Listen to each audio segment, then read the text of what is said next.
নজর রাখবো বাংলার দিকে। সামনে রয়েছে দুর্গাপুজো এবং তাকে কেন্দ্র করে এবার বাংলার মুখ্যমন্ত্রী হয়েছেন কল্পতরু। 1,25,000 টাকা অনুদান বৃদ্ধি করা হয়েছে। পুজো কমিটিগুলিকে প্রতি কল্পতরু হয়েছে বাংলার মুখ্যমন্ত্রী। অনুদান বেড়ে 1,10,000 টাকা করা হয়েছে। অনুমতি পাওয়ার ক্ষেত্রেও রয়েছে বিশেষ ছাড়। কি বললেন বাংলার মুখ্যমন্ত্রী, শুনুন।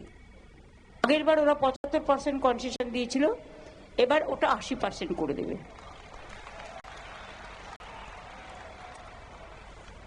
ফায়ার লাইসেন্স সহ সমস্ত সরকারি ফি মকুব করে দেওয়া হলো। এবার কত? আগের বার 85,000 দিয়েছিলাম, এবারে 90 করি।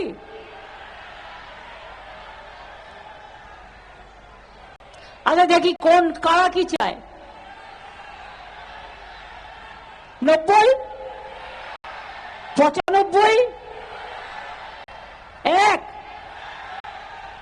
ওকে 1,10,000।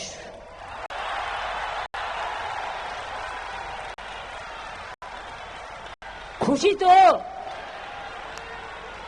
পুজোটা যেন খুশিতে ভরপুর থাকে। আপনারা শুনলেন বাংলার মুখ্যমন্ত্রী মমতা বন্দ্যোপাধ্যায়ের বক্তব্য এবং ওনার এই বক্তব্যের পর কিন্তু পুজো উদ্যোক্তাদের মুখেও একটা হাসি ফুটেছে।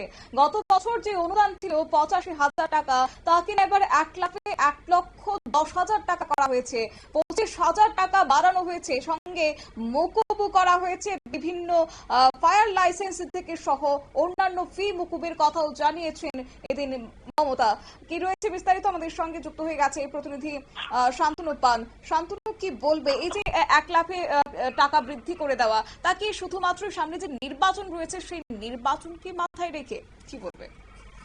একেবারে বিশ্বকাপ যারা জানিয়ে রাখবো যে পশ্চিমবঙ্গে যখন ভোট আসে সেই ভোটকে কিন্তু সামনে রেখে বিভিন্ন ধরনের যে দান খয়রাতি গুলো চলে তা কিন্তু শুরু হয়ে যায়। ইতিমধ্যেই দুর্গাপুজো আসছে, এখনো অনেকটা বাকি থাকলেও মুখ্যমন্ত্রী মমতা বন্দ্যোপাধ্যায় কলকাতার যে নেতাজি ইন্ডোর রয়েছে সেখানে মূলত যে মেন দুর্গাপুজো কমিটি রয়েছেন তাদের যারা প্রতিনিধি তাদেরকে নিয়ে একটি বিশেষ বৈঠক ডাকেন। সেখানে পুলিশ কর্তারা থেকে শুরু করে ক্লাবের সদস্য সকলে উপস্থিত ছিলেন।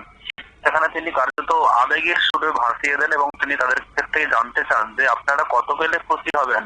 85 তো আগের বার ছিল, অর্থাৎ যখন এই অনুদান শুরু হয়েছিল প্রথম ছিল 50,000 টাকা, তারপরে হয়েছিল 70,000 টাকা, তারপরে গত বছর ছিল 85,000 টাকা।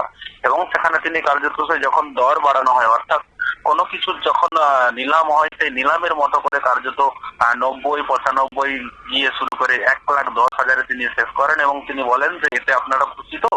এবং সেই সঙ্গে ফায়ার লাইসেন্স সহ ইলেকট্রিক বিলের যে পারমিশন থাকে সেইগুলিও সম্পূর্ণ তিনি মকুব করে দেন। অর্থাৎ 2026-এর যে বিধানসভা নির্বাচন রয়েছে সেই বিধানসভা নির্বাচনকে সামনে রেখে ইতিমধ্যেই কিন্তু তিনি যে কার্যত কোট অ্যান্ড কোট রাজনীতি শুরু করে দিয়েছেন, এমনটাই কিন্তু ইতিমধ্যেই বিরোধী দলের পক্ষ থেকে প্রতিক্রিয়া আসতে শুরু করেছে। তবে এই ধরনের রাজনীতি কোথাও গিয়ে একটা থামবে কিনা সেটাও কিন্তু প্রশ্ন উঠছে। তার কারণ সরকারি আধিকারিক যারা ডিএ পান তারা কিন্তু এখনো ডিএ পাননি। মুখ্যমন্ত্রী সুপ্রিম কোর্টে গিয়ে হলফনামা জমা দিয়ে বলছেন যে তার কোষাগার শূন্য, সেই জন্য তিনি ডিএ দিতে পারছেন না। অথচ ক্লাবদেরকে অনুদান দেওয়ার জন্য তিনি কোটি কোটি টাকা খরচা করতে পারছেন। এবারে প্রশ্ন উঠছে এই যে এত কোটি টাকা, সেই কোটি টাকা কোন ফান্ড থেকে তিনি, সেটা যেমন একদিকে প্রশ্ন চিহ্ন, অন্যদিকে তিনি যে হিন্দুত্বের তাপ তুলতে শুরু করেছেন 2026-এর ভোটের আগে তা কিন্তু বলাই বাহুল্য। ধন্যবাদ।